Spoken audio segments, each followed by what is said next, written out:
Hi darlings, మీతో చిన్న విషయం షేర్ చేసుకోవాలి. చిన్న విషయం కాదు, పెద్ద విషయమే అనమాట. కాకపోతే వీడియో చివరి వరకు చూడండి, మీకే అర్థమవుతుంది. మీకు కూడా లైఫ్లో యూస్ఫుల్ అవుతుంది అనుకుంటున్నా ఈ వీడియో. సో ఈ వీడియో చివరి వరకు చూడండి. నేను ఇండియాకి రాకముందు నేను చాలా ఊహించుకున్నాను అనమాట ఇండియా గురించి. అక్కడ జనాలు మంచులు ఉంటారు, కుళ్ళు కుతంత్రాలు ఉండవు, చాలా ఆప్యాయంగా ఉంటారు. నేను కూడా 2 months వెళ్ళి మంచి మెమరీస్ గ్యాదర్ చేసి మళ్ళీ రిటర్న్ రావచ్చు కోయిట్కి అనుకున్నా. కానీ ఇక్కడికి వచ్చిన వారానికి నాకు తెలిసింది ఏంటంటే, పొద్దున్న లేచిన కానించి ఎవడిపైన చేయి పెడదామా, ఎవడిని మోసం చేద్దామా, ఎవడి మీద కోపడతాడో తెలియదు, ఎవడు ఎందుకు అలుగుతాడో తెలియదు. విచిత్రం ఏం తెలుసా, ఇక్కడ ఊళ్ళో జరిగేది విషయం, అప్పిచ్చినవాడు కన్నా పుచ్చుకున్నవాడు దర్జాగా బ్రతుకుతున్నాడు. నిజం, నా ఫ్యాక్ట్ ఇది. నా లైఫ్లో నేను చూస్తున్నా.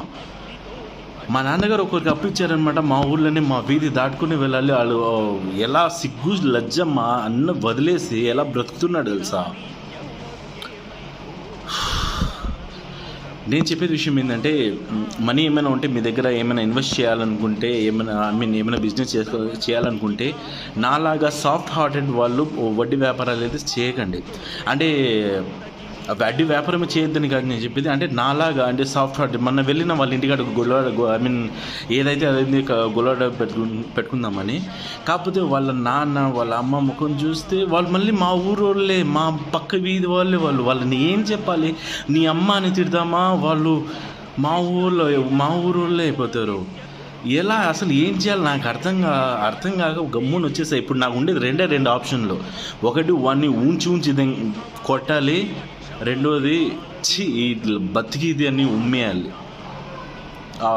నేను ఏదైతే రుణం ఇచ్చానో వాళ్ళకు బాకీ ఇచ్చాను, మా నాన్నగారు ఏదైతే ఇప్పించారో అది పోయిందనుకుని గమ్మునైపోవాలి.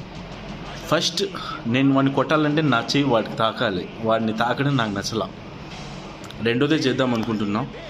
దయచేసి మీ దగ్గర ఏమైనా ఎక్కువ డబ్బులు ఉంటే కానీ, అంటే సాఫ్ట్ హార్టెడ్ వాళ్ళు, మనసు గల వాళ్ళు వడ్డీ వ్యాపారాలు అయితే చేయకండి.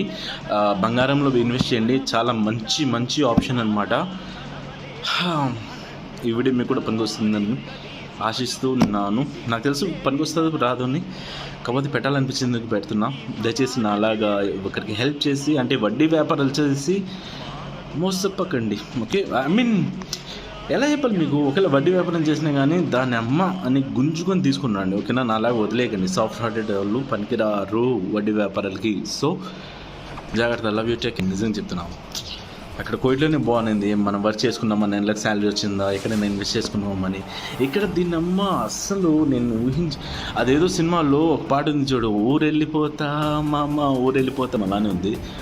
ఇండియా మంచి వాళ్ళకు అడ్డ కాదు, నేర్చుకోండి. నా వీడియో ఎవరైనా చూసి రెస్పాన్స్ అవ్వాలనుకుంటే దయచేసి హెల్ప్ చేయాలనుకుంటే చేయండి ప్లీజ్. నా నెంబర్ మెన్షన్ చేస్తాను. ఓకేనా, thank you, love you, bye. ఇంకోటి నా దగ్గర అతను ఏమంటాడంటే, అదే పేపర్ మీద రాయించుకుంటారు కదా, ఏంటి అది కూడా రాసుంది నా దగ్గర. కాకపోతే నేను గట్టిగా అడగలేకపోతున్నా. అంటే నాకు తిట్టాలనిపించలే, వాడిని కొడదామంటే వాడు కోయిట్లో ఉన్నాడు. అర్థం కావడం నాకు ఎలా రీఫండ్ చేసుకోవాలో నా మనీని. సో ఎవరైనా హెల్ప్ చేయాలనుకుంటే చేయొచ్చు. నా నెంబర్ కింద పెడతాను అనమాట. దయచేసి ఎవరైనా లాయర్స్ అయినా, పోలీస్ అయినా, ఎవరైనా సోషల్ మీడియా వాళ్ళ తరపు నుంచి అయినా కానీ హెల్ప్ చేయొచ్చు అనమాట. Thank you, love you, bye.